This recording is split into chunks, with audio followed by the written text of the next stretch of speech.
The moment Robert's confident smile fractured when I slid the company ownership documents across our mahogany dining table, just minutes after he'd announced he was leaving me for Vanessa, is an image I will cherish until my last breath. For 40 years, I had quietly amassed controlling interest in Mitchell Innovations while my husband paraded around as the sole visionary behind our technology empire. My name is Eleanor Mitchell, and through 4 decades of marriage, I transformed from the supportive wife into the hidden power behind the throne, a position Robert never suspected until it was far too late. Before we jump back in, tell us where you're tuning in from, and if this story touches you, make sure you're subscribed, because tomorrow I've saved something extra special for you. This photograph sits on my desk even now, Robert and me on our wedding day in 1983. I was 23, standing beside him outside Westbrook State University's chapel where we'd just exchanged vows. My business degree was still fresh in my hands, though Robert would later introduce me as having studied something artsy whenever we met new business associates.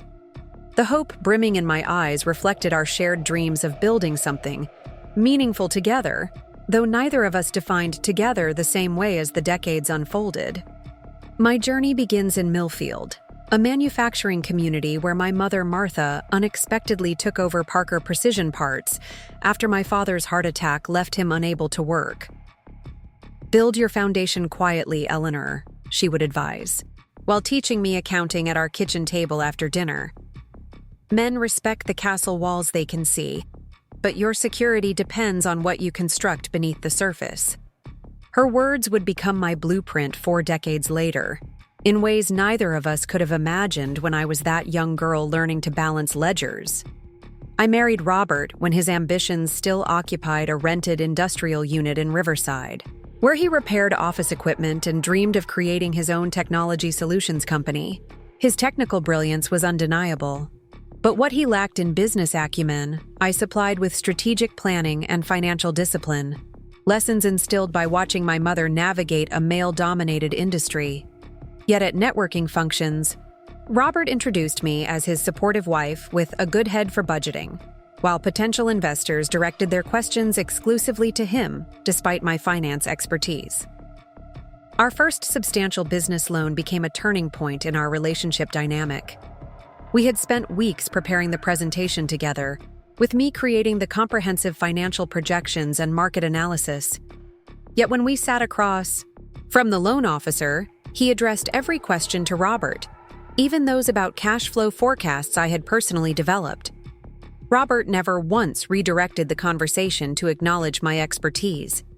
That evening, as Robert celebrated our successful application, I made a decision that would shape the next 4 decades of our marriage. Rather than confronting Robert about the slight, which I knew from experience he would dismiss as oversensitivity, I began formulating a long-term strategy. If Robert viewed me as merely supportive rather than essential, I would construct my own position of strength within the very business he believed was exclusively his achievement. The approach wasn't born from vindictiveness, but from my mother's pragmatic wisdom about securing independence regardless of circumstances.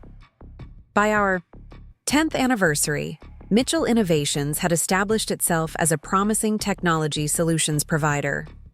As Robert expanded his technical team and focused on product development, I quietly managed the financial infrastructure that enabled his vision to materialize. While he attended industry conferences and built his reputation as an innovator, I identified opportunities for strategic restructuring that would allow for what I termed diversified ownership interests within the company.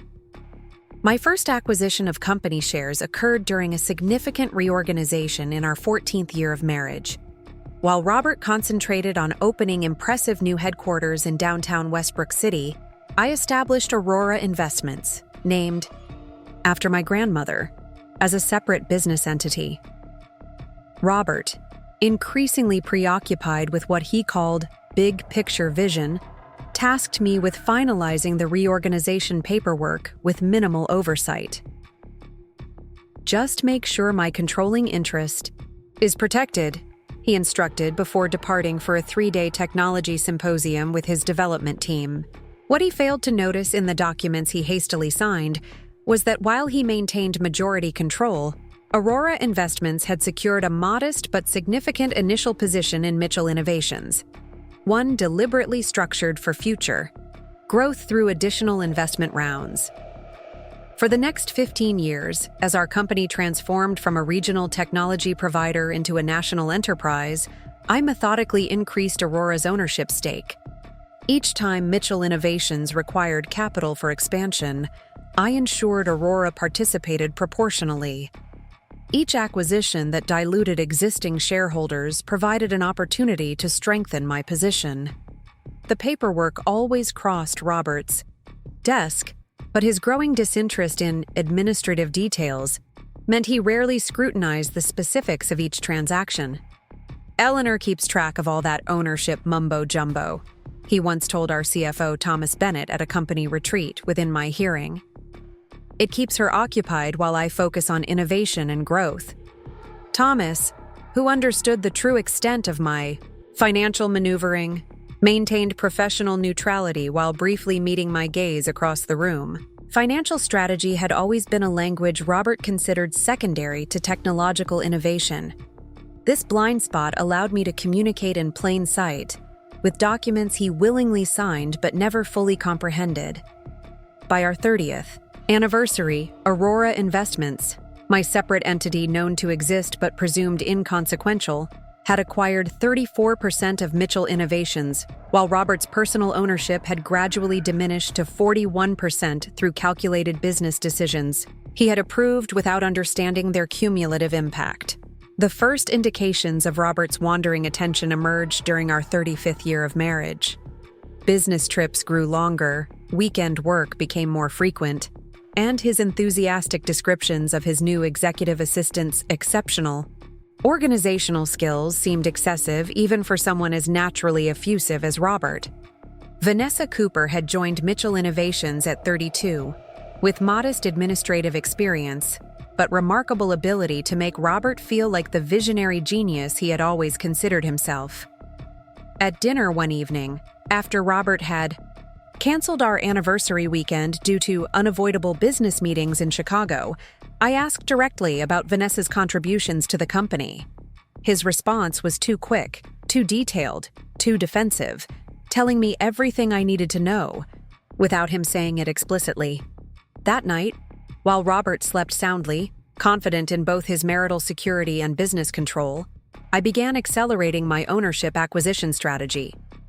Our company had recently begun acquiring smaller technology firms to expand our service offerings. These complex transactions created multiple opportunities to adjust ownership structures in ways that appeared routine, but cumulatively shifted the balance of power. Each acquisition required extensive documentation that Robert increasingly delegated to me and the legal team, with his attention focused on technical integration and market positioning, and, I suspected, on Vanessa. "Just handle the ownership details, Eleanor," he would say, signing where indicated without reading the supporting documents. "I trust you to keep everything in order while I manage the vision." This dismissive confidence became the foundation of his undoing, as I systematically increased Aurora's position while reducing his direct ownership through perfectly legal mechanisms he never bothered to understand. By our 38th anniversary, which Robert suggested we celebrate the following month due to an essential strategic planning retreat in San Francisco that happened to include Vanessa, Aurora Investments had acquired 47% of Mitchell Innovations. Robert's personal stake had reduced to 38%, though his control remained intact through voting arrangements that contained critical contingencies he had never reviewed, despite endorsing them with his signature. During this period, I also began building allies on our board of directors, not through manipulation, but through demonstrated competence. Several board members had privately expressed concerns about succession planning as Robert approached 70. Preparing and narrating this story took us a lot of time, so if you are enjoying it, subscribe to our channel. It means a lot to us. Now back to the story. While maintaining appropriate discretion, I engaged in substantive discussions about long-term company stability that showcased my comprehensive understanding of our business operations, knowledge many had assumed I lacked as Robert's wife. Sofia Rodriguez, our newest board member and CEO of a major technology firm, proved particularly perceptive during these conversations. Your financial insights seem more aligned with our actual performance metrics than the projections we typically receive, she noted after one particularly productive discussion. Your husband is fortunate to have such analytical support at home. Her choice of words revealed her understanding that my contributions likely extended far beyond what Robert acknowledged publicly. The culmination arrived on a Wednesday afternoon, in April, earlier this year. Robert returned home unexpectedly at 3 o'clock, appearing both uncomfortable and oddly energized. He suggested we speak in the formal living room rather than the sunroom where I had been reviewing quarterly projections from Thomas Bennett, our CFO. Eleanor, we need to talk about our future, he began with practiced solemnity. I set aside my reading glasses as he delivered what was clearly a prepared speech about different life stages and growing in separate directions, eventually arriving at his actual point. He had developed feelings for Vanessa, who truly appreciates his vision, and they had decided to build a life together. I'll be generous in the settlement, of course, he assured me, shifting to what he apparently considered the business portion of this personal transaction. The house, appropriate monthly support, your personal investments, all taken care of. Vanessa thought it might be easier if I moved out this weekend. His confidence was absolute. In his mind, he controlled all meaningful assets, and his magnanimity would determine my financial future.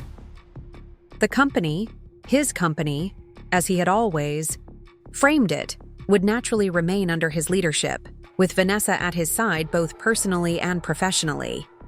That sounds very organized, I replied calmly. Before you finalize these arrangements, though, there's something you should know about the company ownership structure.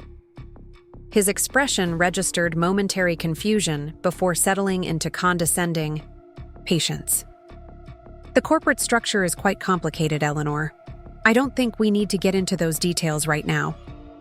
Actually, Robert, those details are quite relevant, I continued, retrieving a folder I had begun preparing months earlier when Vanessa's expanding role made Robert's intentions increasingly clear, particularly regarding who has authority to determine the financial aspects of our separation.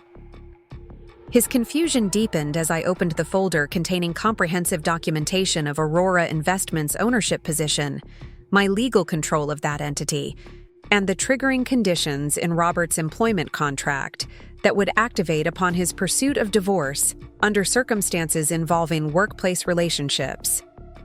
This is documentation confirming that I currently control 47% of Mitchell Innovations, compared to your 38%, I explained matter-of-factly, and this section outlines the contingency clause that transfers voting control upon dissolution of our marriage under circumstances involving workplace relationships. Robert's expression transformed from confusion to disbelief as he processed information that completely contradicted his understanding of our respective positions. This can't be right, he insisted, scanning documents that were unmistakably authentic. Aurora Investments is one of our institutional investors. Aurora Investments is me, Robert, I clarified. It has been for 24 years through every expansion, acquisition, and restructuring you approved without reading the details. Robert stared at the documents spread across our formal living room table, his face cycling through emotions I'd rarely seen him display in 40 years. Of marriage, shock, confusion, anger, and finally, a creeping fear as the implications became clear. Mitchell Innovations, the company he had built his entire identity around, the achievement he believed was exclusively his creation, was in fact largely under my control, a reality that had existed for years while he remained completely unaware. How long have you been planning this? He finally managed, pushing the papers away as if distance might somehow change their contents. planning implies expecting your infidelity, I replied evenly. I've been building financial security since that first loan meeting where you allowed the officer to ignore my existence despite my creation of the entire business plan. The difference is that my actions were protective, not deceptive. Everything, documented in these papers, was properly executed, fully legal, and signed by you. Robert reached for the ownership records again, examining them more carefully this time. I could see the executive I'd observed for decades as he searched for loopholes or technicalities that might invalidate what he was seeing. The board won't stand for this, he finally said, though with noticeably less conviction than before. They're loyal to me, to my vision. I selected each one personally. The board is loyal to shareholder value, I corrected. Something I've been quietly protecting while you've been increasingly distracted by personal interests. I've had private conversations with several key members over the past few months expressing concerns about leadership succession and stability. This was another revelation Robert hadn't anticipated. While he'd been planning his exit from our marriage, I had been methodically securing my position with the board members he assumed were exclusively his allies. You went behind my back to the board? The betrayal in his voice was ironic, given the circumstances that had brought us to this confrontation. I spoke with them as the company's largest individual shareholder with legitimate concerns about leadership succession, I clarified, which, given your current announcement about leaving your wife for an employee less than half your age, now appears remarkably prescient. Robert stood abruptly and paced across the living room, stopping at the large windows overlooking the garden I had meticulously maintained, while he built what he considered his independent success. The late afternoon light cast long shadows across the lawn as the implications of his new reality settled over him. What exactly do you want, Eleanor? He finally asked, still facing the window. Is this about revenge? A bigger settlement? The question revealed how fundamentally he still misunderstood the situation. Even now, he believed this was a negotiating tactic rather than the culmination of decades of strategic positioning. This isn't about extracting concessions, Robert. I gathered the documents back into their folder with deliberate precision. I don't need to negotiate for what I already legally control.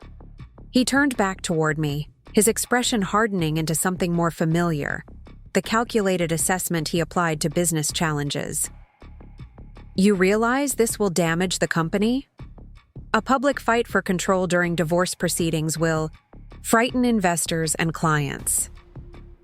Which is precisely why there won't be a public fight, I replied. The transition documentation is already prepared. You'll announce your early retirement due to personal reasons, and I'll step in as interim chairperson while the board conducts a formal search for new executive leadership.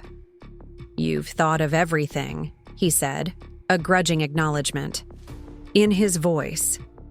I've had 40 years of watching you take credit for my thinking, Robert. It tends to sharpen one's strategic planning skills. The silence that followed was heavy with 4 decades of unspoken truths. Robert had built his identity around being the visionary technology leader, the self-made success story. Discovering that his dismissed wife had quietly become his majority shareholder challenged not just his immediate plans, but his entire self-concept. And Vanessa? He finally asked, the question revealing his priorities even in this moment of personal and professional crisis. Ms. Cooper will be transferred to our Seattle office effective immediately, I replied calmly. Her continuing employment will depend entirely on her professional conduct and performance, not her personal relationships. Robert's face tightened. You can't dictate who I'm not dictating your personal choices, I interrupted. I'm establishing appropriate corporate boundaries as the controlling shareholder. What you do in your private life after our divorce is your business. Who holds management positions in the company is mine. The ringing doorbell interrupted our standoff. Robert glanced toward the entryway with visible confusion. We rarely received unannounced visitors, particularly on weekday afternoons. That would be Catherine Winters, I explained, rising to answer the door. My attorney. I thought it would be efficient to begin the separation agreement documentation immediately. You invited your lawyer here? Now? Robert's stunned expression suggested he was still struggling to grasp how thoroughly I had prepared for this moment. Actually, she's both my personal attorney and outside counsel for Aurora Investments. Given the complexity of our situation, her presence will ensure all actions are properly documented from the outset. The distinguished silver-haired woman who entered our living room moments later carried herself with the quiet confidence of someone accustomed to navigating high-stakes business transitions. After brief introductions, Catherine placed her briefcase on the coffee table and efficiently laid out a preliminary separation agreement that reflected the new power reality Robert was still struggling to absorb. As you'll see, Mr. Mitchell, these terms are quite reasonable given the circumstances, Catherine explained in her characteristic matter-of-fact manner. Mrs. Mitchell will assume chairperson responsibilities at Mitchell Innovations while maintaining majority shareholder position through Aurora Investments. You'll transition to emeritus status with appropriate benefits and board observer privileges, though without voting authority. Robert stared at the documents without touching them. And if I contest this arrangement? Catherine's expression remained professionally neutral. Contesting would trigger the moral conduct clauses in your employment contract, potentially resulting in termination without benefits. Additionally, given the circumstances of your relationship with a subordinate employee, litigation would likely involve discovery processes that could prove uncomfortable for all parties. The clinical precision with which she outlined the consequences of resistance seemed to finally penetrate Robert's shock. He had spent decades navigating business negotiations from positions of leveraged strength, but now found himself without viable countermoves. I need time to review this with my own counsel, he finally said, the businessman in him asserting one last attempt at procedural delay. Of course, I agreed. You have until tomorrow afternoon. The board has been called for an emergency session at 4 p.m. to address leadership transition concerns. His head snapped up. The board meeting is already scheduled? Before I've even agreed to anything? The meeting was called to address legitimate governance concerns raised by significant shareholders, Catherine clarified. Your personal decisions have created potential liabilities that the board must address regardless of your preferences. About timing. As Catherine gathered her materials to leave, promising to return the following day for the signed documents, the full implications of his situation seemed to finally register with Robert. His carefully planned exit, leaving his aging wife while maintaining control of the company and starting a new life with his young assistant, had collapsed entirely, replaced by a humiliating reality in which he had lost control of both the narrative and the company he believed was unquestionably his. After Catherine departed, Robert retreated to his home office without further discussion. Through the closed door, I could hear him making phone calls, likely to his personal attorney and possibly to Vanessa, though I chose not to speculate on those conversations. What mattered was that the careful groundwork I had laid over decades had created a position of strength precisely when I most needed it. The following morning brought the first test of our new reality. I had risen early, as was my habit, and was reviewing final documentation for the board meeting when Robert appeared in the kitchen doorway, dressed in his usual impeccable business attire, but with visible signs of a sleepless night. I spoke with Vanessa last night, he announced without preamble, pouring himself coffee from the pot I had prepared. She's refusing the Seattle transfer. That's certainly her prerogative, I replied calmly. Her letter of resignation will be accepted immediately, with standard non-compete and confidentiality provisions enforced. Robert's expression tightened. She's planning to accompany me to the board meeting this afternoon to address these changes directly. This was an unexpected development, though not entirely surprising given Vanessa's ambition and Robert's likely misrepresentation of his continuing authority. I considered my response carefully before replying. Vanessa is currently a mid-level executive without board access privileges. Her presence would be inappropriate for a governance discussion. I met Robert's gaze directly. However, if you're determined to create a public confrontation, I should note that I've prepared a comprehensive file documenting questionable expense allocations and potential conflicts of interest regarding her rapid promotion path and compensation adjustments. The implied threat was clear without being explicit. Pushing this into open conflict would result in revelations that would damage both Robert's reputation and Vanessa's career prospects well beyond Mitchell Innovations. "This isn't over, Eleanor," Robert said quietly, though the resignation in his voice suggested he recognized the futility of immediate resistance. "On the contrary," I replied, gathering my materials into the leather portfolio my mother had given me on my 50th birthday. "After 40 years of working in your shadow while building my own position, things are just beginning."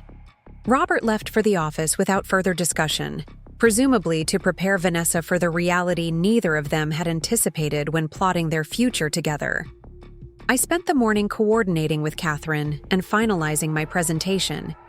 For the board, a strange sense of calm replacing the uncertainty that had shadowed so much of my married life. By early afternoon, Catherine confirmed that Robert had signed the separation agreement with minimal modification, a pragmatic acceptance of his limited options given the comprehensive legal foundation we had established. The board meeting would proceed as planned, with Robert announcing his retirement for personal reasons, while I would be introduced as interim chairperson pending formal leadership succession planning. The Mitchell Innovations headquarters looked impossibly different as I approached it that afternoon. Not because the gleaming glass tower had changed, but because my relationship to it had transformed completely. For decades, I had entered this building as Robert's wife, a peripheral figure occasionally attending company functions. Today, I arrived as the controlling shareholder, prepared to assume formal leadership of the enterprise Robert still believed was exclusively his creation. Catherine Winters walked beside me, her briefcase containing the signed separation agreement and transition documents. The weight of the moment settled around me, not as anxiety, but as the culmination of decades of patient strategy. We rode the executive elevator, the one Robert had always used while I typically took the general access lifts when visiting, directly to the 43rd floor where the boardroom occupied the prime corner position overlooking Westbrook City's skyline. "The board members have all received the briefing documents?" I confirmed as we approached the imposing walnut doors. Catherine nodded. "Delivered securely this morning. 7 of the 9 have already acknowledged receipt and review.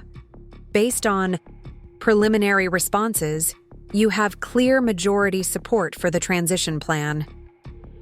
This confirmation settled the last whisper of uncertainty.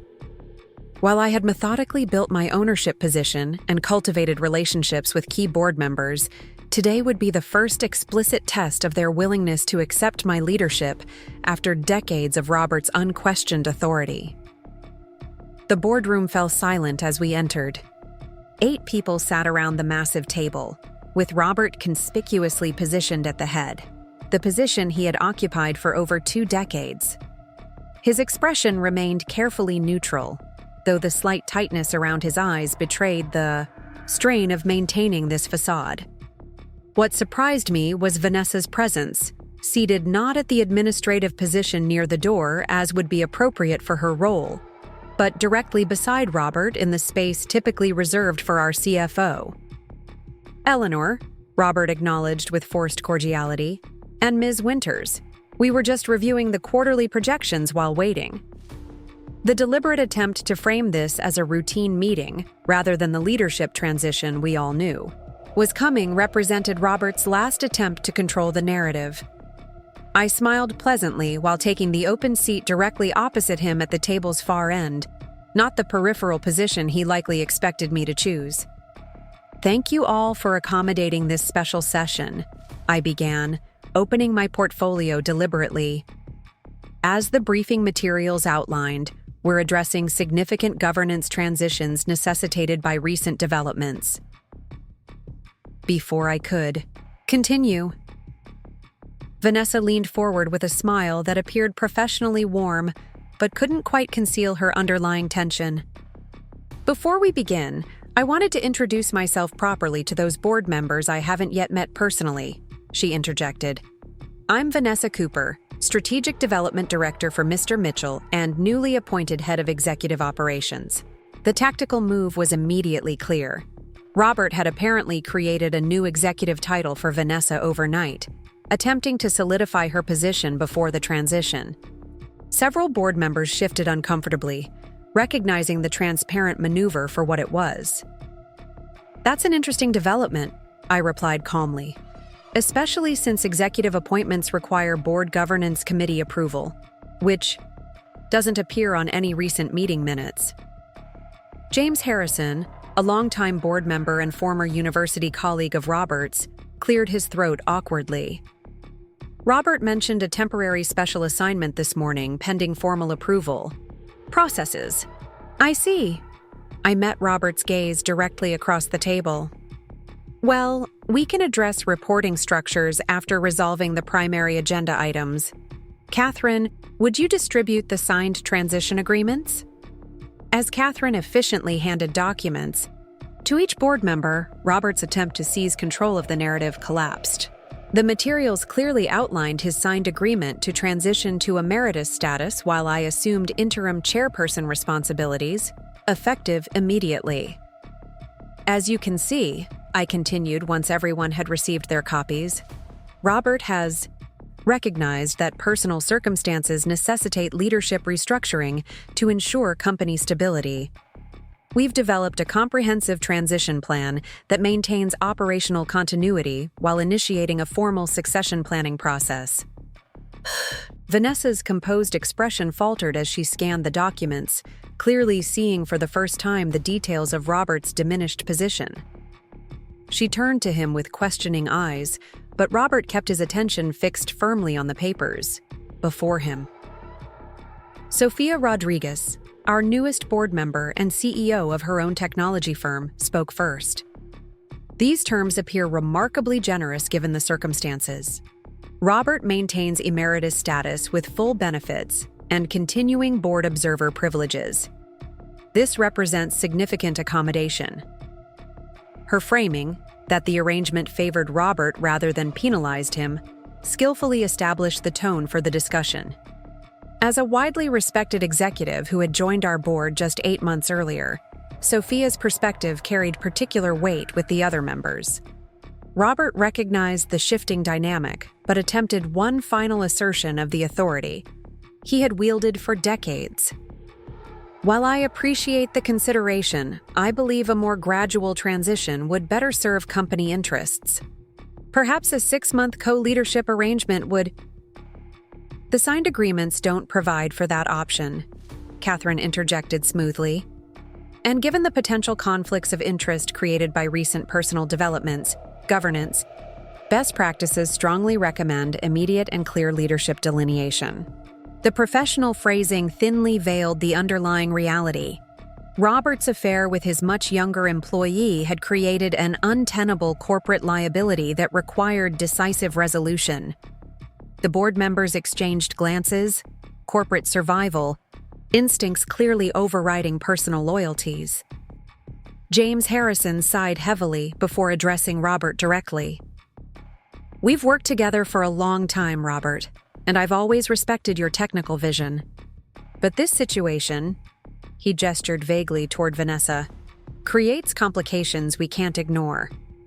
The transition plan protects both your legacy and the company's stability. I recommend we implement it as presented. Vanessa, suddenly recognizing how completely her position had collapsed, attempted to salvage something from the rapidly deteriorating situation. As someone who's worked closely with Robert on strategic initiatives, she began, her voice professionally modulated despite visible tension, I should note that several key client relationships are deeply personal connections that might be jeopardized by abrupt leadership changes. It was a calculated attempt to leverage fear of client defections, a legitimate business concern that might override governance considerations. I had anticipated this angle, however, and was prepared with a response that would definitively end her influence in this discussion. That's precisely why we've prepared personalized communications for our top 20 clients to be delivered immediately following this meeting, I replied, removing another document from my portfolio.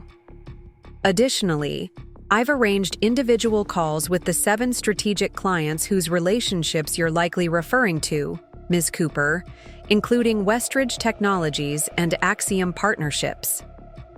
Vanessa's expression froze momentarily before she recovered her professional composure. The message was clear.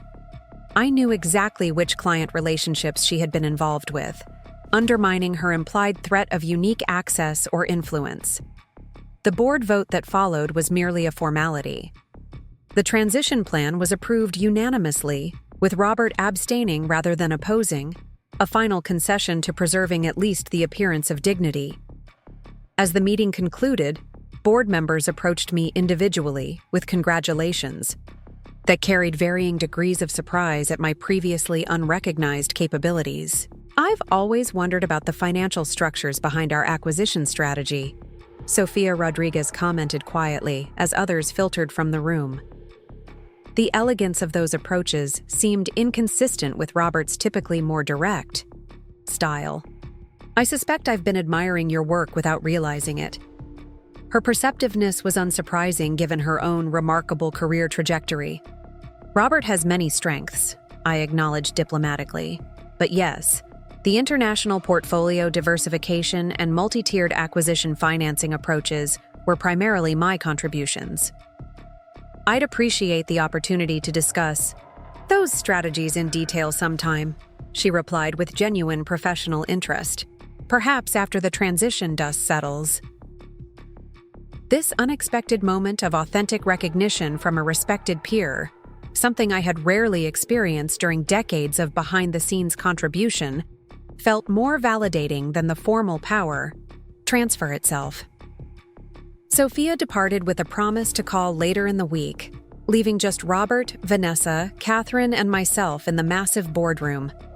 The uncomfortable silence was finally broken by Catherine's practical efficiency. I have the formal announcements prepared for distribution, she noted, checking her watch. The external press release is scheduled for 5:30, with internal communication preceding it by 30 minutes. Is there anything either of you wish to modify in the language previously reviewed? She directed this question to Robert and me, pointedly, excluding Vanessa from the decision process. Robert shook his head slightly, his earlier combativeness replaced by resigned acceptance of his new reality. Vanessa, however, was not prepared to exit quietly. This won't work, she stated flatly, addressing me directly for the first time. You may control the shares, Mrs. Mitchell, but you don't understand the operational complexities of this business. The executive team has been built around Robert's leadership approach. They won't simply transfer loyalty to someone they view as an outsider who acquired power through marital technicality. The assessment wasn't entirely incorrect. Transitioning an organization built on Robert's personality to new leadership would present challenges beyond merely having legal authority. What Vanessa failed to understand was how thoroughly I had prepared for precisely this aspect of the situation. An insightful concern, I acknowledged with professional courtesy, which is why I've spent the past 6 months having private discussions with each key executive about their departmental strategies, resource allocations, and professional development priorities, conversations they found surprisingly valuable, given my comprehensive understanding of our operational nuances. Robert's head snapped up at this revelation. You've been meeting with my executive team without my knowledge? Not as your wife, I clarified. As a major shareholder concerned with succession planning and organizational development, conversations that have laid important groundwork for this transition. The final pieces of understanding seemed to click into place for Robert. Not just that I had acquired controlling ownership, but that I had methodically prepared the entire organization for a leadership transition while he remained completely unaware. The comprehensive nature of my strategy, developed and executed, over months while he pursued his relationship with Vanessa, appeared to finally penetrate his resistance. "You've won, Eleanor," he said quietly, "completely and thoroughly. What happens now?" "Now we execute the transition plan with minimal disruption to the business," I replied matter-of-factly. "You'll announce your retirement, I'll assume interim leadership, and the board will initiate a formal search for permanent executive succession, a process that will include qualified internal candidates alongside external prospects." I turned to Vanessa, whose composed professional demeanor had begun to crack around the edges as the reality of her miscalculation became increasingly apparent. "Your performance evaluations suggest reasonable capability in your original role, separate from personal entanglements. If you wish to continue in your actual position, not the unilaterally created operations title, that option remains available, though the Seattle transfer offer stands if you prefer geographical separation from this situation." The offer wasn't based on generosity, but practical business consideration. Forcing her immediate departure would create unnecessary organizational disruption and potential legal complications that served no strategic purpose. Offering continued employment under appropriate boundaries demonstrated both reasonable leadership and clear establishment of new power realities. Vanessa departed without accepting or rejecting the offer, leaving Robert and me alone in the boardroom where he had reigned as unquestioned authority for decades. Through the wall of windows, the late afternoon sun cast long shadows across the city skyline, a visual metaphor for the ending of his corporate dominance that seemed almost too perfectly choreographed. 40 years, he said finally, his voice lacking its usual authoritative resonance. 40 years we've been married, and I never truly knew what you were capable of." "That's not entirely accurate, Robert," I corrected gently. "You knew exactly what I was capable of. You simply chose to believe it belonged to you by default, rather than recognizing it as independently valuable. A costly assumption, as it turns out." The morning after the board meeting, I arrived at Mitchell Innovations headquarters at precisely 7:15 a.m., 15 minutes before the executive team's regular briefing, traditionally held in what had been Robert's office. For years, I had organized my personal schedule around my husband's corporate routine. Now that office and the authority it represented were mine. As I stepped off the executive elevator, Robert's longtime assistant, Diana Mercer, rose from her desk with an expression that revealed both professional composure and personal uncertainty. At 61, Diana had been with the company almost as long as I'd been married to Robert, occupying the powerful gatekeeper position that controlled access to the CEO. "Good morning, Mrs. Mitchell," she greeted me with formal courtesy. "The executive team has been notified of the meeting location change. They'll be gathering in the main conference room rather than—" She hesitated momentarily. "Rather than your office, as requested." My first executive decision had been deliberate. Moving the initial leadership meeting from Robert's personal domain to neutral territory. The psychological message was clear. This wouldn't simply be Robert's company with a different person sitting in his chair. This was a substantive transition to new leadership with its own distinct approach. "Thank you, Diana," I replied warmly. "And please, after all these years, I think Eleanor would be more appropriate now." Her professional reserve softened slightly. "Of course, Eleanor. The briefing materials are prepared, and I've taken the liberty of adding the quarterly divisional assessments you requested yesterday." This small interaction illustrated the first subtle but significant shifts already occurring throughout the organization. Diana, whose loyalty to Robert had been absolute for decades, was methodically transferring that institutional efficiency to the new leadership reality. Her capabilities hadn't changed, merely the direction in which they were applied. The executive team filtered into the conference room over the next 15 minutes, 7 division heads whose careers had developed entirely under Robert's leadership. Their expressions ranged from carefully neutral to openly curious as they took seats around the table. Most had interacted with me occasionally at company functions, but always as Robert's wife, never as a business authority. "Good morning." I began precisely at 7:30, opening the leather portfolio that had belonged to my mother. "Thank you for adjusting to the schedule changes on short notice. I recognize this transition raises natural questions about operational continuity and strategic direction." The conventional beginnings seemed to slightly relax their visible tension. Sofia Rodriguez had advised me during our evening call to acknowledge the uncertainty directly rather than pretending it didn't exist. Wisdom that reflected her own experience with corporate transitions. "Before we address regular business matters, I want to establish 3 key principles for this interim leadership period," I continued. "First, operational decisions will remain with divisional leadership unless broader integration is required. Second, the executive team structure remains unchanged while performance assessments proceed. And third, all strategic initiatives currently underway continue without disruption pending formal review." The message was clear. This would be evolution, not revolution.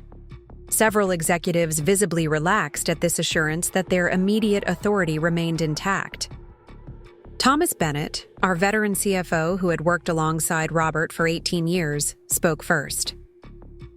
"Eleanor, if I may call you that in this context, will you be maintaining the same reporting cadence and structure Robert established?" The question was practical, but also a subtle test of my familiarity with executive operations. "The weekly divisional updates and monthly consolidated reviews will continue," I confirmed. "However, I prefer comprehensive performance metrics rather than the selective highlights format. Diana has the revised templates for distribution today." This specific knowledge of their reporting deficiencies, something Robert had allowed to develop as executives learned to emphasize favorable data, sent a clear message. I wasn't entering this role with superficial understanding, but with detailed knowledge of their actual operations, including the informational gaps Robert had permitted. The 2-hour meeting proceeded with methodical efficiency. Each executive presented their critical updates. I asked targeted questions that demonstrated understanding of their divisional challenges, and we established clear next steps. By the session's conclusion, the initial wariness had evolved into cautious professional engagement. Not yet full acceptance, but a workable foundation. As the executives departed, Michael Chen, our head of international operations and the youngest member of the leadership team, lingered behind. Once the room had cleared, he approached with measured respect. "I wanted to say something that might be inappropriate in the larger setting," he began carefully. "The Asia-Pacific expansion strategy, the one Robert has been pushing against, for the past year, that original framework was your work, wasn't it?" The question surprised me. That particular strategy, a measured market entry I had developed based on cultural considerations rather than immediate profit potential, had been dismissed by Robert as overly cautious despite its long-term advantages. "What makes you think that?" I asked, genuinely curious about his perception. The approach was different, more nuanced in its understanding of relationship development across different regional business cultures, he explained. Robert's strategies typically emphasized rapid market penetration and immediate visibility. This plan valued subtlety and incremental trust building. It felt like different thinking. His perception was remarkably astute. "Yes, the original framework was my work," I acknowledged, though it was presented through appropriate channels rather than direct attribution. "I suspected as much," he nodded. "Some of us have occasionally wondered about the inconsistencies in our strategic approaches, moments of sophisticated cultural insight alongside more aggressive positioning. It makes more sense now." This unexpected recognition from a younger executive suggested that my behind-the-scenes influence had been more visible to perceptive observers than Robert had ever realized. As Michael departed with a respectful nod, I felt a moment of validation that transcended the formal authority transition. My distinct business thinking had been recognizable even when deliberately obscured. My first week as interim chairperson unfolded with similar moments of revelation and recalibration. Executives accustomed to Robert's decisive but often impulsive leadership style adjusted to my more methodical approach. Middle managers who had learned to present selectively edited information discovered I expected comprehensive analysis. Throughout the organization, the message spread. This wasn't merely a titular change, but a substantive shift in leadership philosophy. Vanessa Cooper's response to the new reality took an unexpected turn. Rather than resigning immediately, as many anticipated, she requested the Seattle transfer option, effectively removing herself from headquarters while maintaining employment.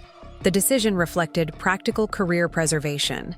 At 34 with limited executive experience, her professional options were significantly better within the company than attempting to restart elsewhere with the complicated narrative of her relationship with Robert. Robert himself remained nominally connected through his emeritus status, though he had not appeared at headquarters since the transition announcement. According to Catherine, he had established temporary residence at our Cedar Lake property 2 hours outside the city, physical distance that paralleled his removal from operational authority. Whether Vanessa had accompanied him remained unclear and deliberately outside my concern. The most significant early challenge emerged 10 days into my leadership when Westridge Technologies, our second largest client and one Robert had personally cultivated for over a decade, requested an urgent meeting to discuss relationship continuity under the new organizational structure. The implied uncertainty about maintaining their business under my leadership represented the first major test of client confidence. Sofia Rodriguez offered strategic advice during our now regular evening calls. Client uncertainty following. Leadership transitions is normal, she observed from her own CEO experience, especially with relationships Robert deliberately personalized to enhance his perceived indispensability. Westridge is particularly concerning, I acknowledged. They represent nearly 12% of annual revenue, and Robert intentionally limited access to their executive team, which creates both challenge and opportunity, Sophia noted with characteristic insight. They're expecting to meet someone unfamiliar with their business, giving you the chance to decisively reset expectations by demonstrating deeper understanding than they anticipate. Following her advice, I spent the weekend immersed in Westridge's complete account history. Not just the summary reports Robert had presented to the board, but the detailed implementation documentation, financial structures, and service evaluations.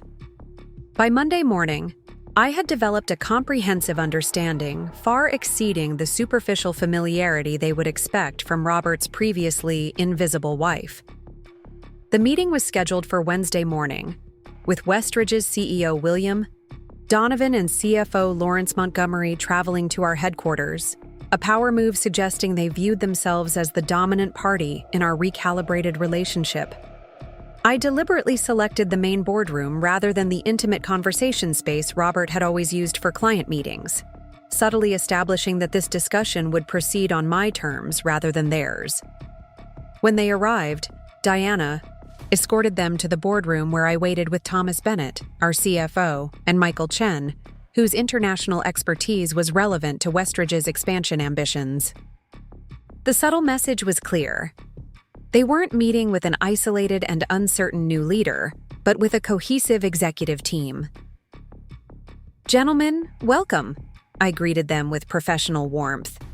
"I understand you have questions about our continuing relationship under the leadership transition." William Donovan, a man approximately Robert's age who had built his career in the same era of male-dominated technology services, made minimal effort to conceal his skepticism. "Eleanor, I hope I may call you that. This is obviously a significant change from our long-standing relationship with Robert. We've built considerable business together based on mutual understanding of industry dynamics." The implied concern was typical, that Robert's departure meant loss of the executive relationship they valued, necessitating either their departure, to follow him, or significant concessions to maintain their business. Their negotiating position assumed my desperation to retain their account would create leverage they could exploit.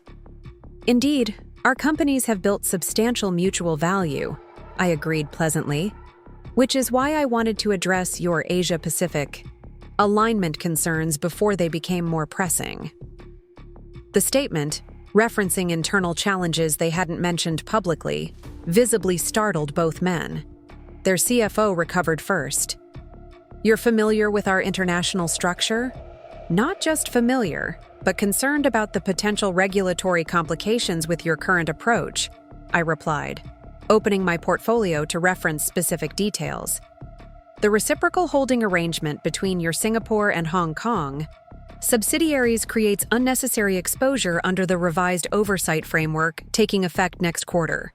We've developed an alternative structure that maintains operational flexibility while reducing compliance risk by approximately 43%. The substantive analysis, addressing problems they hadn't even raised yet, completely reset the conversation's dynamic. Rather than an obligatory courtesy meeting with Robert's replacement, they found themselves engaged with someone possessing deeper understanding of their business challenges than Robert had ever demonstrated. For the next 2 hours, we discussed detailed aspects of their business operations, international compliance considerations, and strategic positioning. With each exchange, their initial skepticism visibly transformed into genuine professional engagement. By the meeting's conclusion, William Donovan's tone had shifted from condescending evaluation to collegial problem-solving. "I'll be direct, Eleanor," he said as we concluded. "We came here expecting to begin transition planning to another provider. Robert had assured us his personal involvement was essential to your company's service model. Clearly, we were misinformed about where the actual expertise resided." The candid acknowledgement represented more than client retention. It was explicit recognition that Robert had deliberately cultivated dependencies to enhance his perceived value while obscuring my contributions. As they departed with renewed commitments rather than termination plans, I recognized this interaction would repeat with other key relationships Robert had personalized to magnify his own importance. The pattern was now clear. He had systematically positioned himself as the indispensable genius while relegating me to invisible support, a dynamic I would methodically dismantle as I assumed full leadership authority. Thomas Bennett remained behind after the meeting, his expression thoughtful. "That was remarkable," he observed after the door closed. "In 20 minutes, you demonstrated more comprehensive understanding of their business structure than Robert has shown in years of quarterly reviews." Robert preferred relationship cultivation over detailed analysis, I replied diplomatically. Both approaches have value in appropriate contexts. Thomas's expression suggested he wasn't convinced by this generous framing. "The executive team meeting tomorrow. Would you consider addressing the technical leadership transition directly? There's significant uncertainty about how your approach will differ from Robert's. Today's performance would go far in establishing credibility with those still questioning the change." His candid assessment confirmed what I had suspected. Despite the polite engagement in our initial interactions, substantial skepticism remained among executives who had known me only as Robert's wife. The Westridge meeting provided perfect material to address those concerns directly. "Schedule 30 minutes for leadership philosophy discussion," I agreed. "But I'd prefer focusing on methodological differences rather than personalities. This isn't about criticizing Robert's approach, but establishing clear expectations for our path forward." As Thomas departed, I remained in the boardroom, gazing out at the skyline that had witnessed decades of Robert's authority and would now frame an entirely different leadership vision. The Westridge meeting had crystallized what would become my defining leadership principle: detailed comprehension over charismatic confidence, substance over appearance, collaborative expertise over isolated authority. My phone chimed with an incoming message, Sophia confirming our dinner meeting to discuss board committee restructuring. Her mentorship during this transition had proven invaluable. providing both strategic guidance and personal validation I had rarely experienced during 40 years of marriage to Robert. As I gathered my materials, Diana appeared at the doorway. "Eleanor, there's a call you might want to take in your office. Martha Parker from Artemis Ventures, she mentioned discussing potential board participation." Martha Parker, my mother's name attached to an investment firm I didn't recognize. The message couldn't be clearer if it had been written in neon.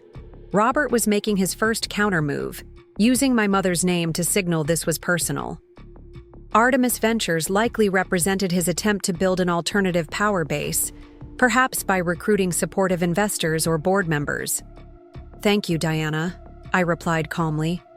"Please tell Ms. Parker I'll return her call within the hour." Whatever Robert was planning, he would discover that the methodical, strategic thinking he had dismissed for decades would prove even more formidable when applied directly rather than from the shadows. The chess game he had unwittingly been losing for years was entering a new phase, one where his opponent was finally visible, but no less determined. As I walked toward what had been Robert's office and was now mine, I felt a profound sense of alignment I had rarely experienced. For decades, I had divided myself between playing the supportive wife role Robert expected while secretly building the business acumen he never recognized. Now, those divided aspects had integrated into a cohesive identity. No longer Robert, Mitchell's underestimated wife, but Eleanor Mitchell, interim chairperson of Mitchell Innovations, with the authority, capability, and vision to lead the company into its next phase. Outside the office that had been the center of Robert's identity for decades, the new nameplate already displayed, Eleanor Mitchell, chairperson. Diana handed me a stack of messages as I passed her desk. "The executive team has requested additional preparation time for tomorrow's strategy discussion," she noted. "Apparently, they're updating their presentations based on feedback from your individual meetings." I smiled slightly at this confirmation that the organization was already adapting to new expectations. "Thank you, Diana. Please let them know that comprehensive analysis is always preferable to rushed conclusions." As I settled behind the desk that had been the seat of Robert's authority, I opened my mother's leather portfolio. The tangible connection to the woman who had taught me that patience and preparation would eventually overcome even the most entrenched power structures. The irony wasn't lost on me that Robert's betrayal had finally created the opportunity to fully utilize the capabilities he had spent 40 years underestimating. The company phone line illuminated with an internal call. Thomas Bennett following up on the Westridge meeting. Whatever Robert might be planning with Martha Parker and Artemis Ventures would need to wait. I had a company to lead, and unlike my husband, I never made the mistake of underestimating my opposition. As my third week of leadership began, patterns emerged that reflected both organizational recalibration and personal vindication. Executives who had initially approached me with cautious formality began bringing substantive challenges directly to my attention, discovering that my insights often resolved long-standing issues Robert had left unaddressed. Mid-level managers, particularly women who had struggled for recognition, found more receptive consideration of their perspectives than had been possible under previous leadership. The mysterious call from Martha Parker at Artemis Ventures proved to be exactly what I had suspected: Robert's first strategic maneuver against my leadership. After investigating through trusted industry contacts, Catherine confirmed that Artemis had been incorporated just days after our confrontation, with financial backing that almost certainly came from Robert's personal accounts, despite being carefully obscured through multiple shell entities. Their stated mission is technology investment focused on veteran leadership and proven approaches, Catherine explained during our private lunch meeting at Winston's, a discreet restaurant far from our usual corporate haunts. They've apparently approached 3 of our board members with concerns about hasty leadership transitions undermining established business relationships. I sipped my tea thoughtfully, appreciating the irony of Robert attempting to position himself as the steady, reliable leader after his impulsive decision to leave our marriage for his young assistant. Which board members? James Harrison, naturally, Catherine replied, naming Robert's oldest ally on the board. Also Frederick Wilson and Martin Davies, both nearing retirement and historically aligned with Robert's approach. The strategy was transparent. Robert was attempting to build a coalition within our board to challenge my leadership before it became firmly established. His choice of my mother's name for the fictitious contact had been a personal flourish, a reminder that he viewed this as intimate combat rather than corporate strategy. Their timing suggests they're aiming for the quarterly board meeting, Catherine continued. 6 weeks might give them enough time to create uncertainty without allowing your leadership to become entrenched. I nodded slowly, considering the implications. Robert's building a narrative about inexperienced leadership endangering the company's stability. He's hoping the board will install him as executive chairman above me, maintaining my technical ownership but limiting my operational authority. Catherine's raised eyebrow acknowledged the accuracy of my assessment. How do you want to proceed? We'll address this methodically, like everything else, I replied, already formulating multiple response paths. First, accelerate the comprehensive performance reviews across all divisions. I want clear documentation of operational improvements under the new leadership protocols. Second, schedule individual meetings with every board member before the quarterly session, not just our known supporters. And third, prepare contingency materials for the Zenith Systems integration challenges. Zenith? Catherine's expression reflected surprise at the seemingly unrelated reference. Robert's largest acquisition, completed 18 months ago, but still struggling with operational integration. He's kept the difficulties hidden from the board through selective reporting, but I found the actual performance metrics in the restricted server section. If he forces a public confrontation, we'll need to demonstrate how his leadership model created the very instability he's now claiming to protect against. Catherine's smile reflected appreciation for the strategic depth. You've been planning for this possibility from the beginning. I spent 40 years watching Robert create self-mythologizing narratives that obscured reality, I replied, closing my portfolio with deliberate finality. The difference now is having the authority to present the complete picture rather than the carefully edited version he preferred. Over the next 2 weeks, I methodically implemented this counter-strategy, beginning with an executive leadership summit that established clear performance metrics across all divisions.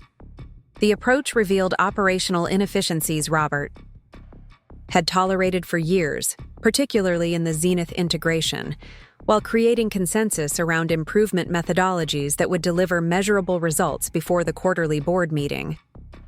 Thomas Bennett proved particularly valuable during this process, providing historical context that highlighted how Robert's leadership approach had created structural vulnerabilities through prioritizing appearance over substance.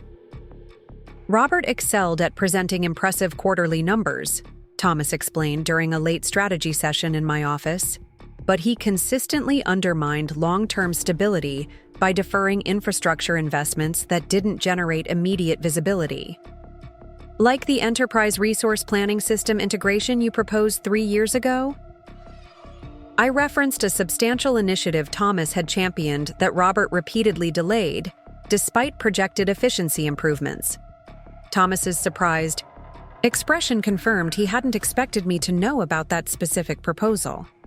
Exactly. He called it back-office minutia that didn't justify the investment. Implement it immediately, I directed. Full resource allocation and priority status. I want initial results before the quarterly board meeting. Similar patterns emerged across departments as managers discovered that substantive improvements, previously dismissed under Robert's leadership, now received rapid approval and support. The organizational culture began shifting from impression management toward tangible value creation, a transformation that would provide concrete evidence countering any narrative about destabilizing leadership change.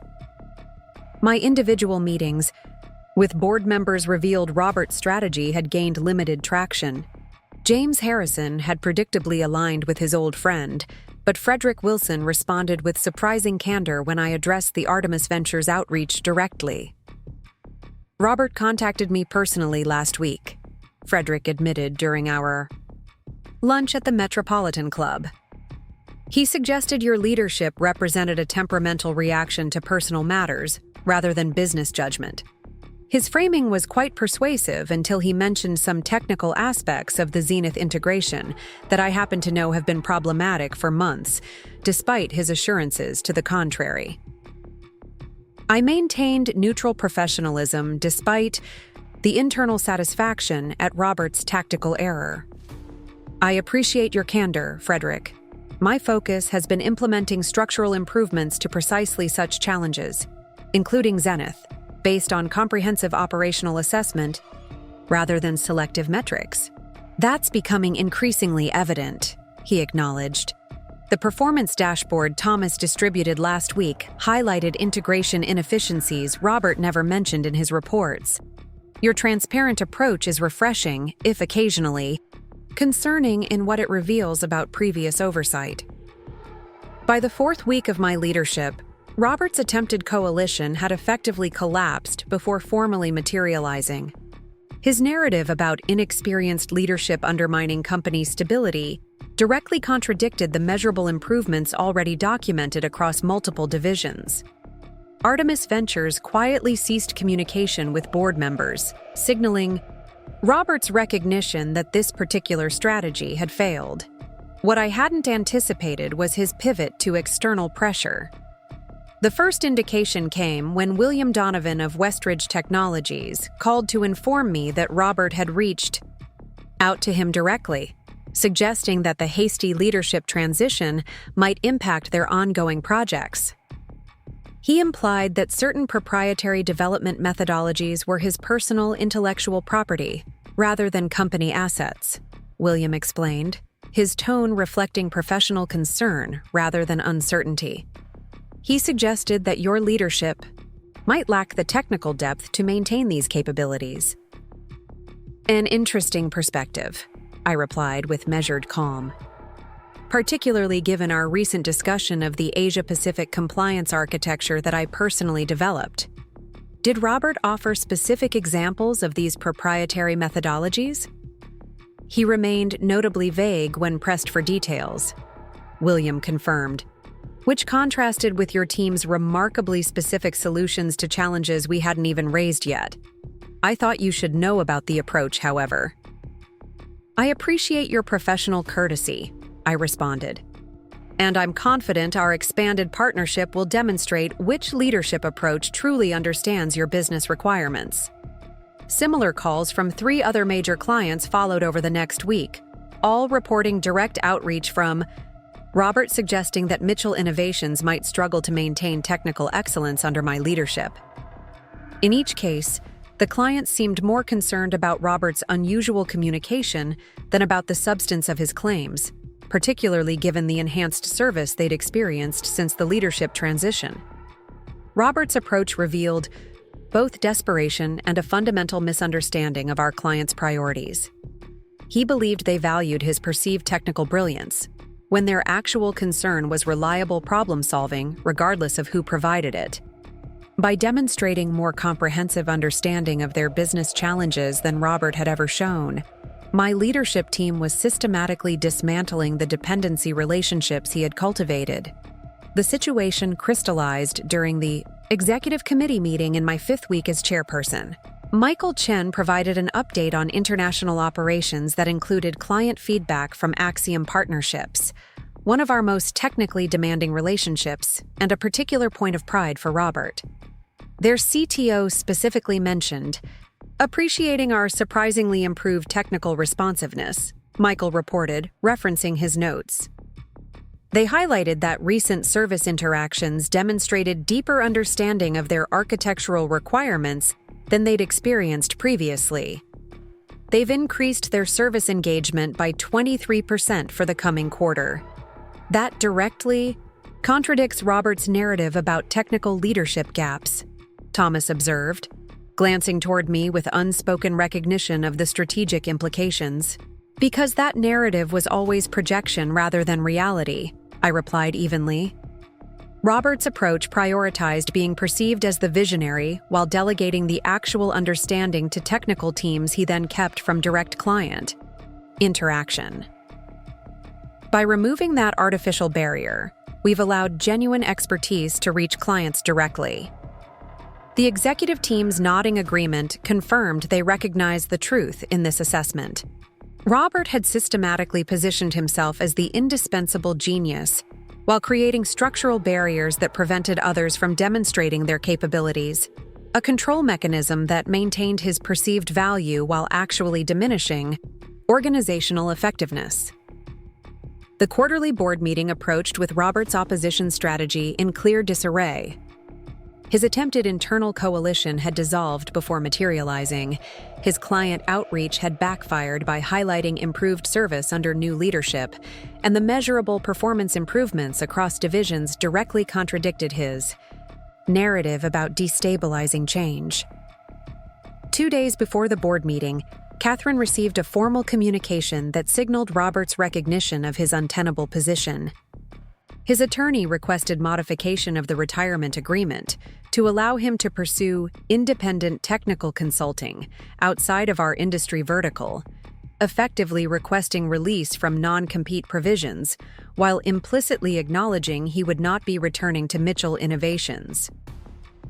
"He's looking for a face-saving exit," Catherine observed as we reviewed the request in my office.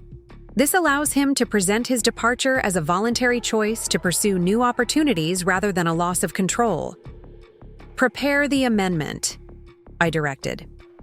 "Full release from the non-compete with standard confidentiality protections for proprietary information. He's welcome to build whatever narrative preserves his dignity, provided it doesn't harm the company." Catherine's expression registered mild surprise at my quick agreement. "You're being remarkably generous given his recent maneuvers." "This isn't about generosity," I clarified. "It's about efficient resolution. Robert's opposition strategies have failed because they were based on fundamental misunderstandings of both the company and our relationship. He believed I succeeded through manipulation rather than capability, just as he believed the company depended on his personal brilliance, rather than collaborative expertise. Both assumptions proved false when tested against reality." The board meeting itself proceeded with surprising smoothness. Robert attended as emeritus director, but remained largely silent as division heads presented performance improvements under the new leadership protocols. The Zenith integration challenges, now openly acknowledged and addressed with specific methodology, provided particularly striking contrast to Robert's previous assurances that the acquisition was proceeding as planned. James Harrison, despite his personal loyalty to Robert, found himself unable to challenge the documented results. "The performance metrics show remarkable improvement in several critical areas," he acknowledged during the governance discussion. "Particularly the Zenith technology integration that has concerned me for several quarters." Sophia Rodriguez built on this opening to directly address the leadership transition that everyone knew represented the meeting's subtext. "Effective governance requires acknowledging both challenges and improvements with equal candor," she noted. "The transparent assessment approaches implemented in recent weeks have provided more comprehensive understanding of our actual operational position than we've previously enjoyed." The implicit comparison to Robert's selective reporting approach was clear without being explicitly stated. Other board members nodded in agreement, effectively closing any path to the leadership challenge Robert had initially planned through Artemis Ventures. As the meeting concluded, Robert approached me with the composed dignity that had characterized his public persona throughout our marriage. "The non-compete amendment is appreciated," he said quietly.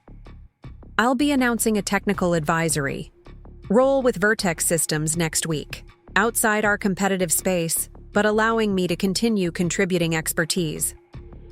"I'm pleased you found an appropriate next chapter," I responded with professional courtesy. "The arrangement should serve everyone's interests effectively."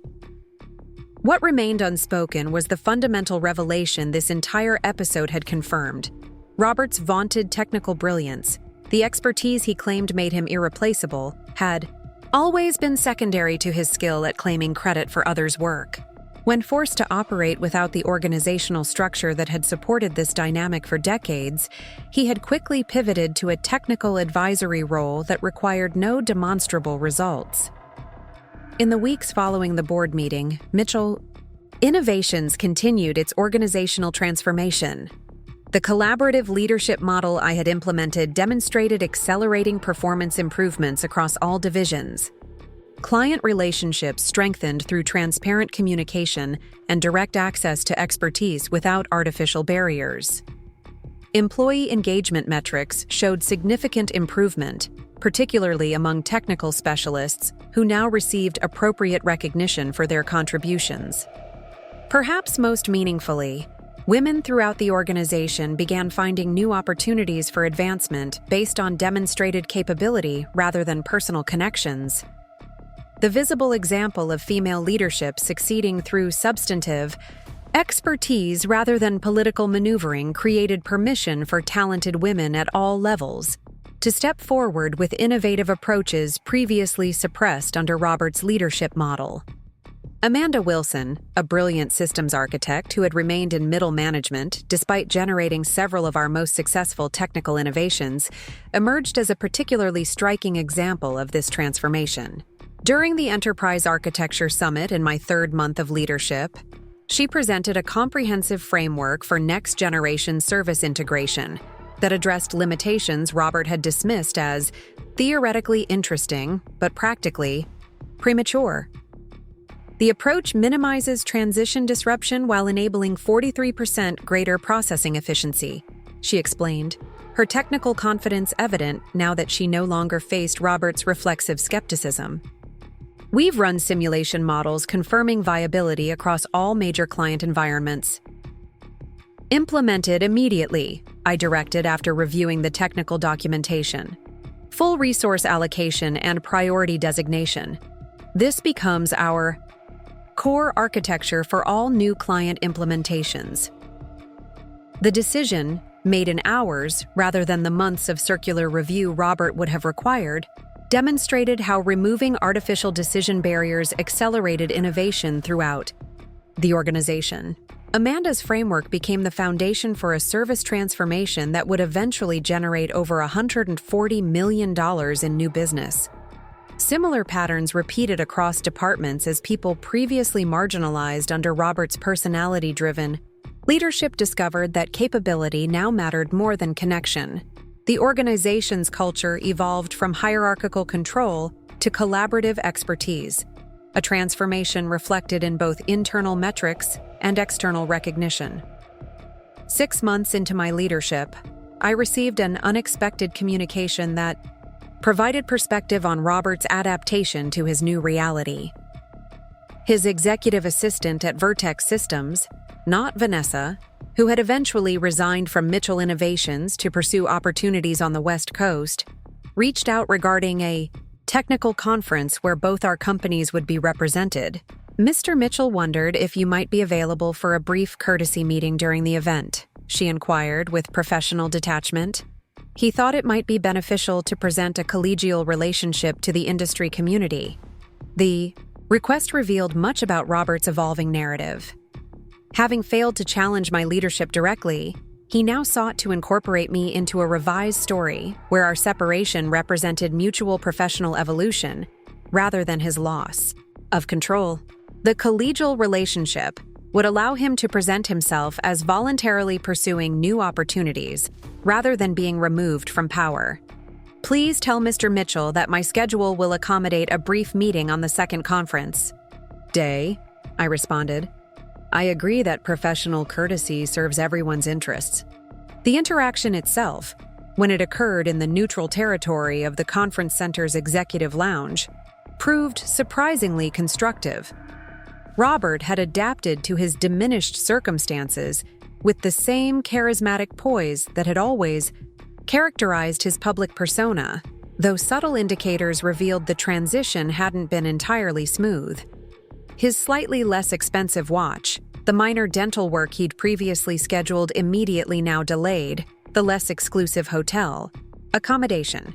All suggested financial adjustments following separation from both his marriage and his primary income source. "You've managed the leadership transition remarkably well," he acknowledged after initial pleasantries. "The market has responded positively to your governance approach." "Transparency typically earns stakeholder confidence," I replied evenly, "particularly when accompanied by substantive results."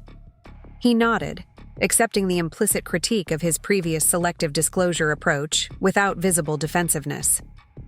"My advisory work has provided useful perspective on leadership models across different organizations. I've been developing a framework for technical governance that's generating considerable interest." The statement represented pure Robert, transforming his reduced circumstances into a narrative about expanded influence. Even now, he required the perception of visionary insight regardless of underlying reality. The difference was that I no longer needed to pretend belief in this carefully constructed self-image.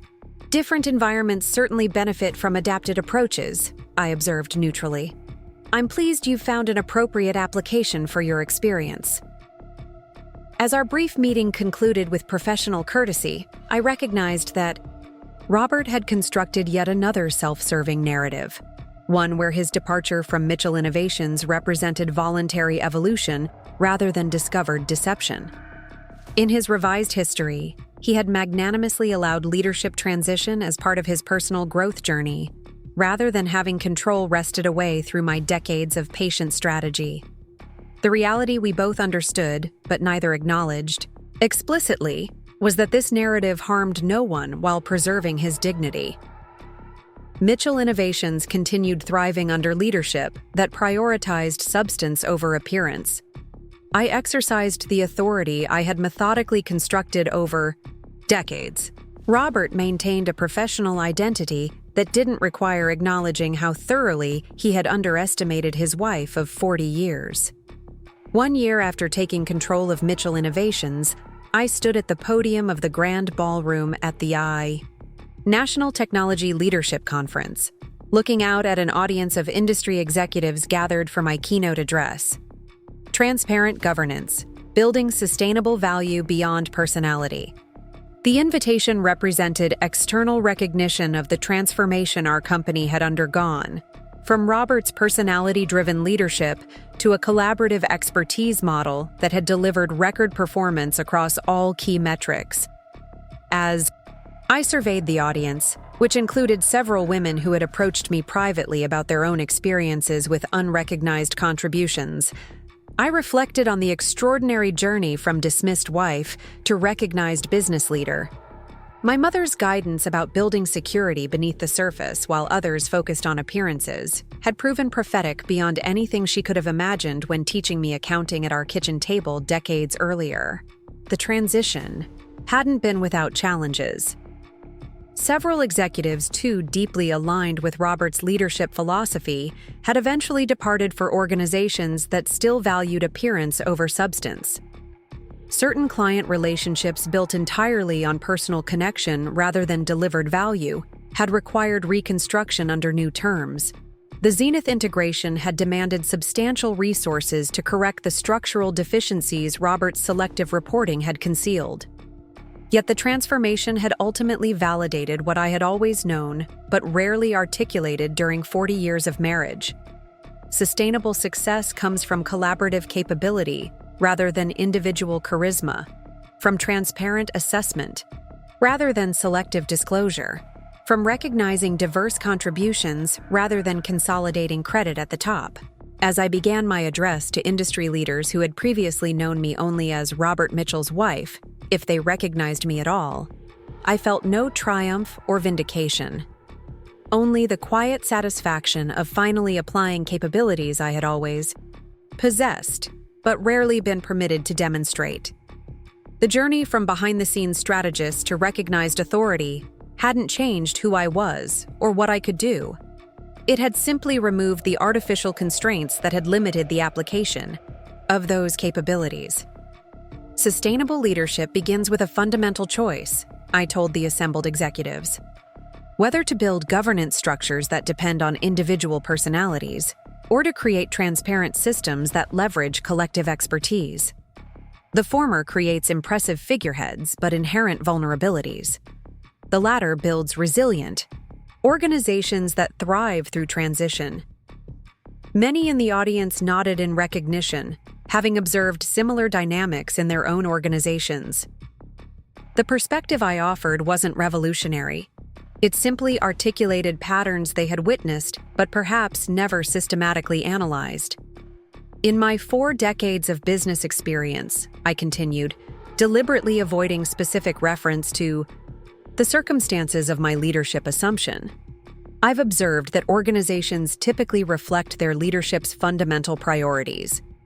Those who require personal recognition create structures that filter information to maintain that narrative. Those who prioritize outcomes establish transparency that may occasionally prove uncomfortable, but ultimately delivers superior results. As I elaborated on specific governance mechanisms that enabled collaborative excellence rather than concentrated control, I noticed Sofia Rodriguez in the audience, nodding with the recognition of a fellow traveler who had navigated similar terrain. Her mentorship during my leadership transition had evolved into genuine friendship based on shared values and experiences, a relationship entirely different from the performative connections that had characterized so much of my life as Robert's wife. Following the keynote, during the reception that allowed for more personal interaction, a younger woman executive approached with the combination of deference and determination I recognized from my early career. Your governance framework validates what I've experienced but couldn't articulate, she said after introducing herself as Christina Patel, operations director at a growing technology firm. My CEO creates exactly the information filtering barriers you described, making substantive improvement nearly impossible while maintaining appearance of constant innovation. Those environments present particular challenges and opportunities, I acknowledged, recognizing my own past experience in her description. The key distinction is between solving the presenting problem versus addressing the underlying system that generates it. That's precisely it, she agreed, with visible relief at finding understanding. I've been trying to improve specific outcomes without recognizing the structural barriers designed to maintain certain narratives regardless of results. Our conversation continued with specific strategies for navigating such environments, approaches I had refined through 4 decades of working within Robert's carefully constructed reality while building alternative capability beneath the visible surface. As we concluded, Christina asked the question that revealed the broader impact of my reluctant public visibility. Would you consider mentoring selected women executives? Your perspective on building influence within constraint, while preparing for opportunity, is uniquely valuable to those of us navigating similar circumstances. The request represented an unexpected extension of my journey, the possibility that my experience might provide guidance for others still working within the constraints I had only recently transcended. The methodical patience that had enabled my eventual leadership assumption might serve as template for others building capability while awaiting appropriate opportunity. I'd be pleased to establish a structured mentoring program, I agreed, already envisioning how such guidance might accelerate other women's professional development. Perhaps through the Technology Leadership Foundation rather than directly through Mitchell Innovations, to enable broader participation across organizations. As the conference concluded and I prepared to return to headquarters, I received an unexpected message from Diana that crystallized how completely my life had transformed in the year since Robert's announcement of his relationship with Vanessa. The Board Governance Committee unanimously approved your permanent appointment as Chief Executive Officer, Diana reported, her formal tone barely concealing evident satisfaction. The executive search firm concluded no external candidate offered comparable qualification given your demonstrated performance. The committee emphasized that removing interim from your title simply recognizes established reality. The formal recognition completed the journey that had begun the moment I slid company ownership documents across our dining room table, just as Robert announced his intention to leave our marriage. What he had dismissed as his supportive wife's dabbling in company matters had evolved into recognized leadership capability that had transformed the organization he believed was exclusively his creation. As my car approached Mitchell Innovations headquarters, now featuring subtle architectural updates that reflected our evolving corporate identity, I felt neither triumph nor vindication, but rather the quiet satisfaction of capability finally finding appropriate application. For 40 years, I had invested in building knowledge, judgment, and strategic thinking that Robert consistently undervalued while benefiting from its results. The circumstance that finally allowed public expression of those capabilities had come through personal betrayal rather than planned transition. Yet the outcome had ultimately served both organizational excellence and personal fulfillment in ways neither Robert nor I could have anticipated when he announced his relationship with Vanessa 1 year earlier. My mother's wisdom about building security beneath the surface while others focused on appearances had proven more prophetic than either of us could have imagined during those after-school accounting lessons at our kitchen table. The patient strategy she had taught through both instruction and example had ultimately created opportunity that transformed not just my personal circumstances, but an entire organization's approach to collaborative excellence. As I stepped from the car and approached the building that housed the company Robert and I had technically built together, though with dramatically different recognition, I carried the leather portfolio my mother had given me decades earlier. Its weathered surface reflected years of methodical notes, careful observations, and strategic planning that had finally found full expression in organizational leadership that prioritized substance over appearance, capability over charisma, and collaborative excellence over concentrated control. The security Robert had never imagined I was building had ultimately created not just personal independence, but organizational transformation, precisely as my mother had taught me all those years ago when she first explained the difference between visible success and underlying security. The lesson had taken 40 years to fully manifest, but its wisdom had proven timeless. Build foundations others cannot see, document everything meticulously, and prepare patiently for opportunity that those who underestimate you can never anticipate. 2 years after assuming leadership of Mitchell Innovations, I sat in my office reviewing the latest acquisition proposal from our expansion team. The company had not merely survived the transition from Robert's personality-driven leadership to my collaborative governance model, it had flourished beyond market expectations. Our stock value had increased 47% since my permanent appointment as CEO, outperforming industry indexes by substantial margins while achieving record employee retention and client satisfaction metrics. The transformation hadn't always been smooth. Several executives too deeply aligned with Robert's approach had eventually departed, unable to adapt to leadership that valued transparent assessment over selective reporting. Certain client relationships built entirely on personal connection, rather than delivered value, had required reconstruction under new terms. The Zenith integration had demanded substantial resources to correct structural deficiencies Robert's management had created and concealed. Yet these challenges had ultimately strengthened the organization by establishing governance principles that prioritized sustainable value creation over short-term appearances. The collaborative expertise model I had implemented, where decisions emerged from comprehensive assessment rather than charismatic declaration, had unleashed innovation previously suppressed under Robert's need for personal attribution. My phone chimed with a message from Diana. "Sofia Rodriguez is here for your mentoring session."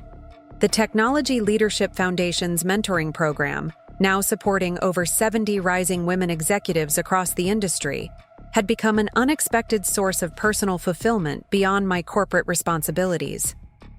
"Please send her in," I responded, setting aside the acquisition materials to focus on this more meaningful engagement. Sophia entered with her characteristic purposeful energy, her expression reflecting both professional composure and personal warmth that had developed through our evolving friendship. At 59, she had navigated career challenges remarkably similar to mine, though through different paths and timelines. "I brought something you might find interesting," she mentioned after our initial greetings, placing a business magazine on my desk. The cover featured Robert in professional attire against a nondescript background with the headline, "Mitchell's Vision: Pioneering Technology Leadership Beyond Corporate Constraints." I examined the glossy image of my former husband, noting the careful photography that minimized visible signs of his reduced circumstances. The prestigious address displayed on the article's consulting firm letterhead belonged to a virtual office rather than actual premium real estate, and the international client roster consisted primarily of mid-tier companies that couldn't afford truly established advisors. "He's still crafting narratives," I observed without rancor, recognizing the pattern that had defined Robert's approach throughout our marriage. The external packaging remains impressive regardless of underlying substance. The interviewer never once mentioned Mitchell Innovations or the circumstances of his departure, Sophia noted, having clearly read the article.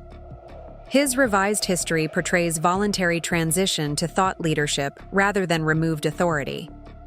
"That narrative harms no one while preserving his dignity," I replied, setting the magazine aside. "Robert has always required being perceived as the visionary regardless of practical outcomes. The difference now is that his self-mythology no longer constrains organizational excellence." Sophia nodded, understanding the lack of animosity in my assessment. "Your keynote at next month's governance summit is perfectly timed. The industry is finally recognizing that sustainable success requires exactly the transparent assessment model you've championed."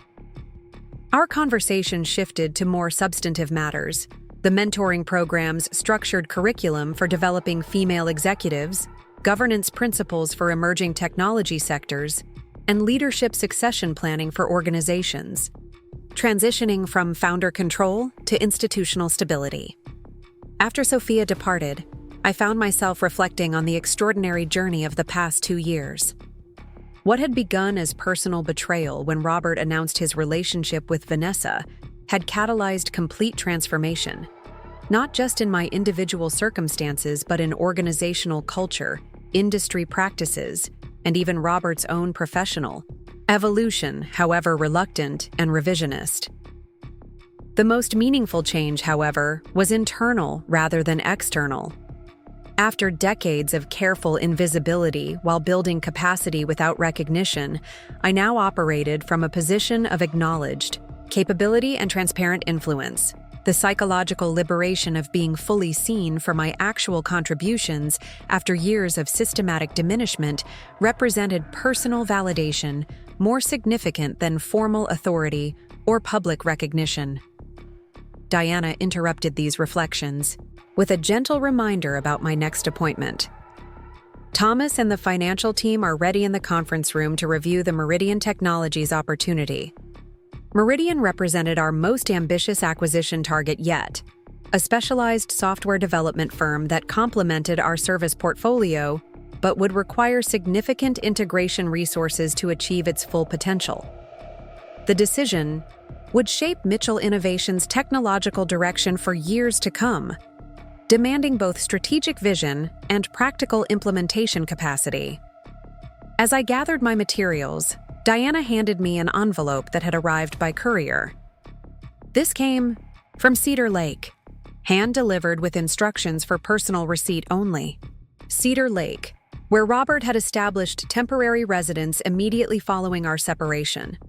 The location now housed his modest consulting operation, though he maintained minimal contact with anyone from his former corporate life. The unexpected communication sparked natural curiosity about its purpose and timing. Inside the conference room, Thomas and his team waited with comprehensive financial projections for the Meridian acquisition. Their preparation reflected the cultural transformation we had implemented: detailed analysis rather than selective highlights, transparent assessment of both opportunities and challenges, collaborative expertise rather than hierarchical declaration. "We'll begin in a moment," I informed them, stepping into the adjacent private office to review Robert's unexpected communication before engaging with this critical business decision. The envelope contained a single page of Robert's distinctive stationery and a small newspaper clipping. His handwritten note was brief, but surprisingly candid. Eleanor, saw the attached announcement and thought you should know. Despite our journey's unexpected path, I find myself oddly proud of what you've built. The organization thrives under your leadership in ways I likely couldn't have achieved. This acknowledgement comes later than it should, but perhaps holds more value for its delayed recognition. Robert. The attached clipping announced his engagement to Patricia Westfield, a corporate attorney approximately his age, whom he had apparently met through professional circles rather than workplace dynamics. The announcement mentioned a small private ceremony planned for the following month, a notable contrast to the public spectacle Robert would have orchestrated during his corporate prominence. The note represented something I had never expected to receive from Robert: genuine acknowledgement, however belated, of capabilities he had systematically dismissed throughout our marriage. The recognition that Mitchell Innovations thrives under your leadership in ways I likely couldn't have achieved contradicted his career-long narrative of irreplaceable visionary status. The acknowledgement carried no practical significance, required neither his validation nor approval to continue transformative leadership. Yet its symbolic value registered nonetheless, representing final closure of patterns established over 4 decades. Robert had built his identity around being the indispensable genius whose unique vision created success others merely supported, admitting, even privately, that the organization functioned better without him required personal evolution I hadn't believed him capable of achieving. I returned the note to its envelope and placed it in my portfolio before rejoining the financial team to address the Meridian acquisition. The decision before us would shape Mitchell Innovations' future direction based on substantive assessment rather than personal preference, exactly the governance model I had championed since assuming leadership. Let's begin with the integration challenges, I directed as I rejoined the team. I'm particularly interested in the cultural alignment metrics alongside the technical compatibility assessment. As Thomas guided us through comprehensive analysis, that would have been impossible under Robert's selective reporting approach. I reflected on how completely the organization had transformed. Executives now presented unvarnished reality rather than carefully curated impressions. Decisions emerged from collaborative expertise rather than charismatic declaration. Innovation flourished when liberated from attribution requirements that had previously concentrated credit at the top.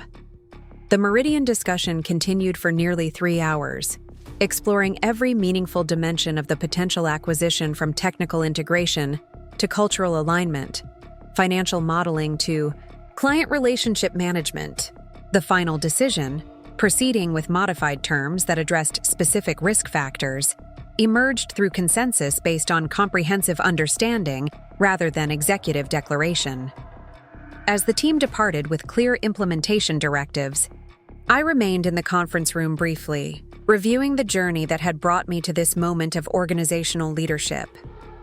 Robert's note acknowledging my capabilities he had systematically minimized throughout our marriage, represented final confirmation of what I had always known but rarely been permitted to demonstrate: my mother's wisdom about building foundations others cannot see while preparing for opportunities they don't believe you deserve had proven prophetic beyond anything she could have imagined when teaching me accounting after school in our family kitchen.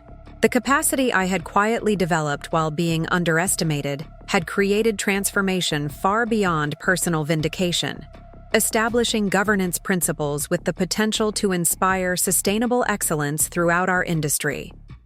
As I returned to my office to prepare for the Governance Summit presentation, Diana informed me that Christina Patel, one of our first mentoring program participants, had accepted a CEO position at an emerging technology firm. Her appointment represented another data point in the industry's gradual evolution toward leadership models that valued substantive capability over performative confidence. The following week brought the formal announcement of the Meridian acquisition. Structured exactly as our collaborative assessment had determined optimal, the market response exceeded even Thomas's optimistic projections, with analysts specifically citing our transparent integration methodology and governance approach as justification for raised target prices. What had begun as Robert's personal betrayal had ultimately catalyzed organizational transformation that created unprecedented stakeholder value while establishing more sustainable leadership principles. 3 years after Robert announced his relationship with Vanessa, the moment that triggered the revelation of my controlling ownership position, Mitchell Innovations had evolved into a case study in governance excellence. Business publications regularly featured our organizational approach as an innovative leadership model. Industry analysts noted our above-market performance across key metrics. The Technology Leadership Foundation's mentoring program had expanded to support rising women executives throughout the sector. Robert, based on occasional updates from mutual acquaintances, had apparently found reasonable contentment in his reduced circumstances. His marriage to Patricia represented a more appropriate partnership than his brief relationship with Vanessa had offered. His consulting practice maintained modest success by leveraging his natural charisma and presentation skills, though without the organizational resources that had previously supported his self-mythology. What might have unfolded as bitter conflict following his betrayal had ultimately resolved into appropriate separation that allowed each of us to pursue aligned paths. Robert continued crafting impressive narratives on reduced scale, while I applied long-suppressed capabilities to organizational leadership that prioritized substance over appearance, collaborative excellence over concentrated control. My mother's guidance about building security beneath the surface while others focused on appearances had created foundation for influence that Robert never imagined possible when dismissing me as his supportive wife with a good head for budgeting. The patient strategy she had taught through both instruction and example had ultimately enabled transformation extending far beyond personal circumstances to reshape organizational culture and industry practices. The capacity I had quietly developed while being systematically underestimated had created opportunity that neither Robert nor I could have anticipated when he announced his intention to leave our marriage. The approach that had appeared passive to external observers, methodical documentation, strategic patience, comprehensive preparation, had ultimately proved more powerful than the charismatic leadership model Robert had embodied throughout his career. As I prepared for the governance summit where I would share these principles with industry leaders, I recognized that my journey's most meaningful outcome wasn't personal vindication or organizational transformation, but the potential to inspire others navigating similar circumstances. The strategic patience I had practiced throughout 40 years of marriage had ultimately created opportunity for authentic leadership, based on collaborative expertise rather than concentrated control, a model with implications extending far beyond my individual experience. The security my mother had taught me to build beneath visible appearances had ultimately created not just personal independence, but organizational excellence based on transparent assessment rather than selective reporting. The lesson had taken decades to fully manifest, but its wisdom had proven timeless. Build foundations others cannot see, document everything meticulously, and prepare patiently for opportunity that those who underestimate you can never anticipate. Up next, you've got 2 more standout stories right on your screen. If this one hit the mark, you won't want to pass these up. Just click and check them out.